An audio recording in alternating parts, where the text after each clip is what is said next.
The Voice of America in French.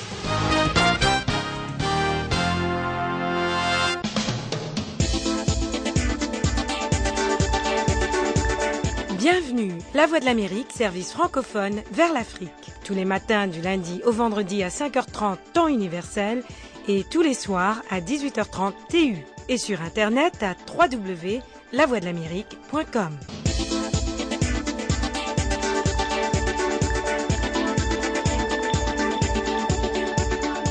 Bonjour, le monde aujourd'hui, Jacques Aristide depuis le studio 13 de La Voix de l'Amérique à Washington. Les titres en ce lundi 21 janvier. Dans le cahier international, la périphérie de Damas était dimanche sous le feu des chasseurs-bombardiers syriens.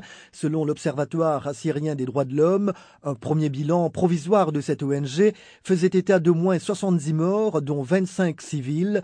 Parmi ces civils, 5 membres d'une même famille. Pendant ce temps, des groupes islamistes seraient en train de récupérer la révolution syrienne, nous dit le professeur Pierre Piccinine, qui a visité la Syrie à plusieurs reprises et qui publie ce mois-ci chez l'Harmattan La bataille d'Alep, chronique de la révolution syrienne. Nous l'écoutons. Je pense qu'on est arrivé à un second grand tournant dans la révolution syrienne après l'insurrection de mai.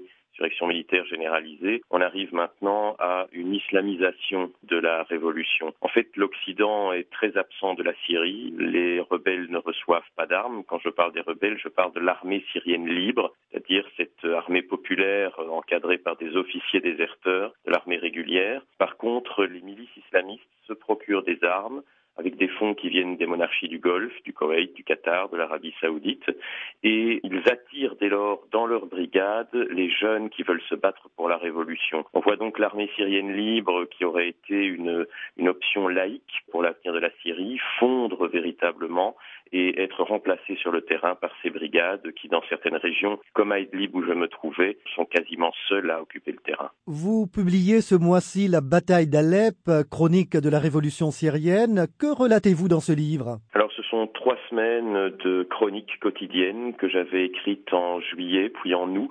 Je suis retourné en Syrie en octobre et novembre, à Alep toujours. Et donc, j'y décris le quotidien, les personnes que je rencontre, la révolution syrienne.